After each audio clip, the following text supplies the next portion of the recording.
Jadi karena polisi melihat mayat laki-laki itu, ya ini anak-anak gampang banget nih diotopsi gitu kan. Jadi polisi itu kayak ya merasa ini gampang ini teridentifikasi. Yang pada nyatanya ketika mereka bilang gampang, bahkan 62 tahun kasus ini tidak bisa dipecahkan oleh polisi, bahkan pihak FBI sekalipun.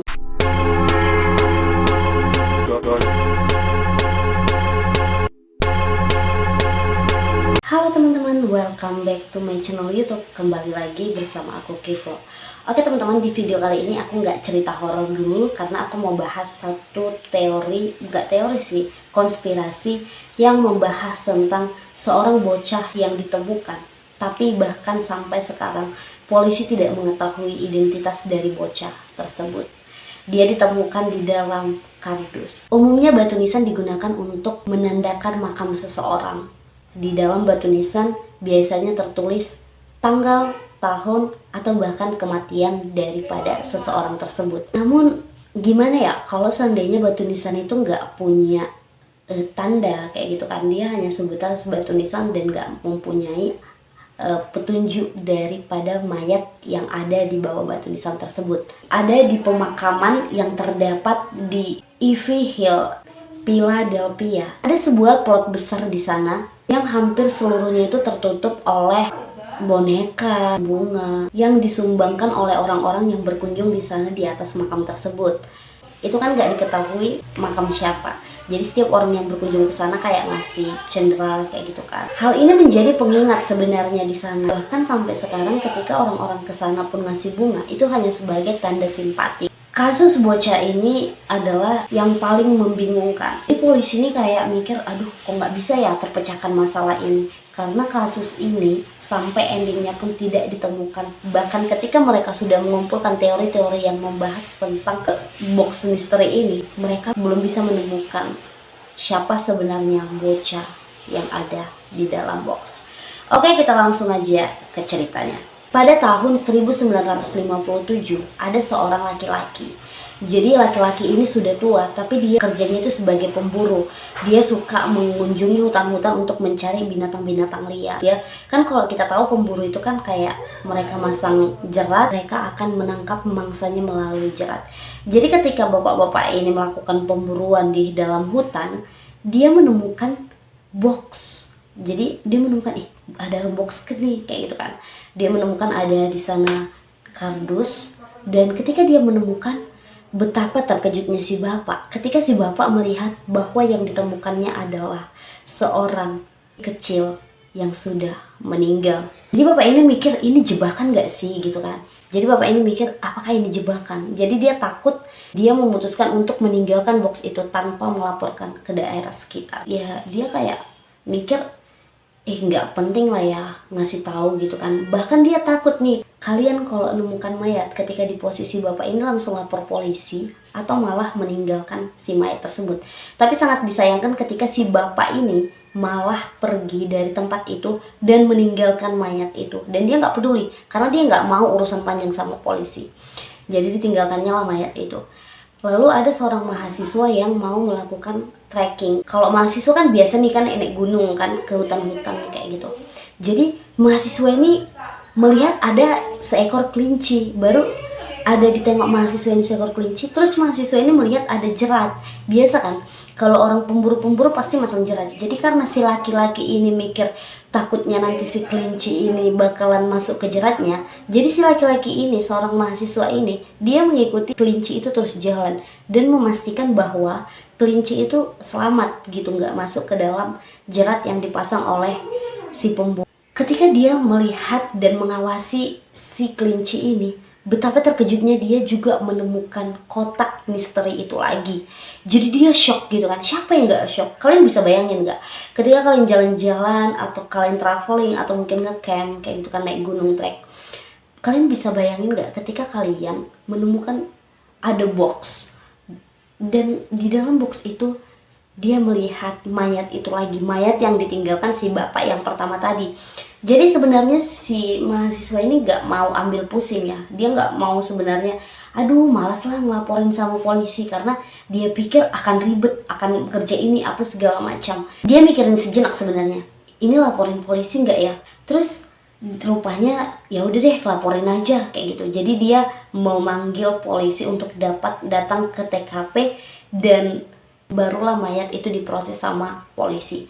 Jadi karena polisi melihat mayat laki-laki itu, ya ini anak-anak gampang banget nih diotopsi gitu kan. Jadi polisi itu kayak ya merasa ini gampang ini teridentifikasi. Yang pada nyatanya ketika mereka bilang gampang, bahkan 62 tahun kasus ini tidak bisa dipecahkan oleh polisi, bahkan pihak FBI sekalipun. Jadi polisi ini kan mengusut kasus ini. Kalian tahu nggak sih gimana bentuk daripada mayat yang terdapat di dalam box tersebut? Tubuhnya itu kayak kurang gizi, bahkan ditemukan juga gumpalan rambut. Ya ampun, kalian bisa bayangin nggak ketika kita jumpain gumpalan rambut dan itu bekas baru dipotong gitu kan, itu baru saja dipotong. Bahkan ada juga bekas luka-luka di badan si bocah lelaki tersebut. Ada bekas luka di pergelangan kaki dan pergelangan tangan si bocah tadi. Jadi polisi mulai melakukan penyelidikan. Polisi mulai mengambil sidik jari daripada mayat si laki-laki tadi. Berharap ya polisi bisa gitu mengidentifikasi, menemukan kecocokan dari si mayat laki-laki ini. Sayangnya polisi belum juga menemukan siapa sih sebenarnya ini anak siapa gitu kan. Karena mungkin orang mikirnya ini anak kayak nggak kurang gizi, ini anak kayaknya memang sengaja dibuang. Bahkan polisi juga sampai bikin poster 400.000 dikirim ke lokasi wilayah tersebut, tapi ya sama nggak nemukan hasil, nggak ada yang melapor ke polisi tersebut. Jadi polisi ini mikir, kok nggak ada ya yang ngakuin si anak tersebut. Polisi udah capek nih sebenarnya kan. Bahkan dari kantor pos juga udah mereka mereka sebarkan tentang kasus ini. Bahkan polisi sampai bayar loh untuk mengusut kasus ini. Yang gimana nggak bayar ya kan, kalau sampai mereka harus mengeluarkan bayangin 400.000 explain sebanyak apa. Kalau umpamanya 1 rem itu kan kayak 500 kertas tuh, 400.000 kalian bisa kali-kalikan sendiri berapa rim yang akan digunakan oleh polisi untuk menebar selebaran di negara tersebut.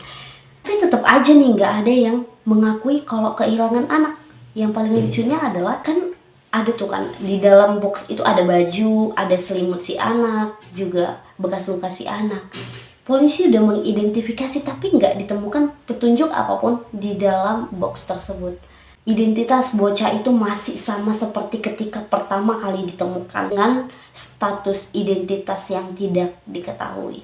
Jadi kan polisi ini kan masih mengusut tuntas tentang kasus ini. Mendatangi ada panti asuhan, mungkin kayak mereka udah melakukan penyelidikan. Ini kayak mirip loh sama bungkus selimut daripada anak yang ditemukan di dalam box. Bahkan keranjangnya itu sangat mirip kayak gitu. Jadi polisi menanyakan sama yang di panti asuhan itu, dia bilang ini bocah dari sini nggak gini-gini segala macam. Rupanya iya benar, rupanya bocah itu adalah lahir dari seorang rahim yang memiliki panti asuhan yang ditanya oleh si polisi ini. Tapi yang paling mengejutkan adalah ketika mengatakan bahwa kematiannya itu nggak disengaja. Gimana ya, kalau kematiannya nggak disengaja tapi kenapa mayat ini memang terbuang? Kalian bisa pikir logika nggak? Disengaja tapi mayatnya bisa terbuang kayak gitu aja tanpa ada identitas kayak gitu. Apakah ada yang disembunyikan dari penjaga? Kita nggak tahu. Jadi karena kasus ini kayak ya memang menyebar, nggak ada yang mengakui kematiannya karena apa, bahkan polisi tidak menemukan clue sedikit pun tentang si bocah ini. Ada seseorang, kita sebut aja namanya Marta ya. Ini hanya sebagai yang disamarkan. Jadi dia mengklaim bahwa sebenarnya anak laki-laki itu memang dibeli dari panti asuhan. Jadi anak laki-laki ini dibeli dari panti asuhan, tapi dia dibeli sama ibu yang sangat kejam. Bahkan si anak laki-laki ini dianiaya sama yang membeli dia. Dan si Marta ini juga mengklaim bahwa si Marta ini tahu persis kayaknya kejadian si bocah lelaki ini. Karena dia bilang anak laki-laki itu terakhir kali memuntahkan makanan kacang. Kalian bisa tebak nggak siapa sih si Marta ini? Dia memuntahkan makanan kacang panggang. Bahkan ibunya menampar kepalanya ke dinding sebagai hukuman. Kemudian Si ibu ini juga katanya berusaha untuk memandikan mayat laki-laki. Polisi awalnya mengikuti petunjuk oleh si Marta tersebut karena polisi mengidentifikasi bahwa iya, soalnya di dalam perut si laki-laki tersebut terdapat sisa-sisa kacang kayak gitu kan. Ini nih makin ada nih titik terangnya kayak gitu dari pengakuan. Masa ada dong orang yang ngaku-ngaku, dan benar sekali ketika si perempuan itu menyatakan bahwa sebenarnya iya, ada nih sisa-sisa kacang di dalam perut si laki-laki tadi. Bahkan jari-jarinya tampak keriput memandikan. Berarti iya ya, sangat sinkron sebenarnya teori dari si perempuan tersebut. Polisi masih kayak mengusut tuntas kasus ini. Jadi polisi bilang, iya benar ya, kan karena katanya tadi bahwa si bocah lelaki ini juga dia tuh digunting rambutnya sama yang membeli si bocah lelaki ini. Benar, karena kan udah aku bilang juga tadi di awal, ditemukannya box itu dia terdapat gumpalan rambut. Jadi teori ini sebenarnya sangat mendukung atas fakta-fakta yang telah ditemukan oleh polisi.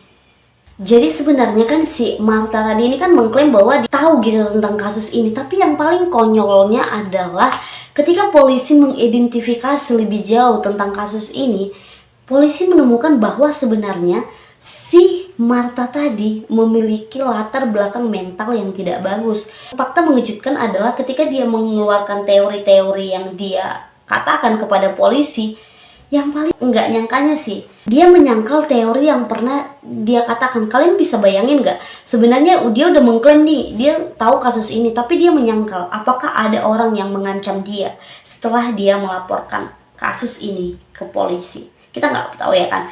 Bahkan sampai polisi bergeser dari kasus si M yang sebenarnya kayaknya tepat. Kalau kita identifikasi, iya ya, kayaknya tepat nih kasus si M. Tapi dia, bahkan aku juga penasaran sama kasus ini. Dan polisi juga menganggap si Marta tadi itu kayak konyol. Tapi polisi nggak peka sebenarnya ya kan. Kenapa? Ya karena ketemu teori-teori yang seperti itu ya sebenarnya harus peka dong. Sampai sekarang polisi tidak menemukan identitas dari bocah tersebut. Bahkan juga polisi tidak menemukan sedikit pun celah untuk menemukan orang tua dari anak tersebut dan siapa yang membunuhnya. Ya maunya sih kalau udah beli anak ya kan, itu kan mengadopsi kan kalau pengakuan si perempuan tadi. Kalau udah diadopsi semuanya dirawat baik-baik, bukan disiksa. Dan yang paling kejamnya adalah ketika kematiannya tuh kayak dimasukkan loh di dalam box dan dibilang itu kematian yang tidak disengaja. Gimana mungkin kematian yang tidak sengaja? Karena sengaja lah, makanya ada pikirannya untuk memasukkan dia ke dalam box. Ya harapannya sih bagi siapa yang mengadopsi, rawatlah anaknya itu dengan baik-baik supaya tidak kejadian yang seperti itu. Oke, terima kasih buat kalian yang telah menyaksikan video ini. Jangan lupa like, komen, dan subscribe.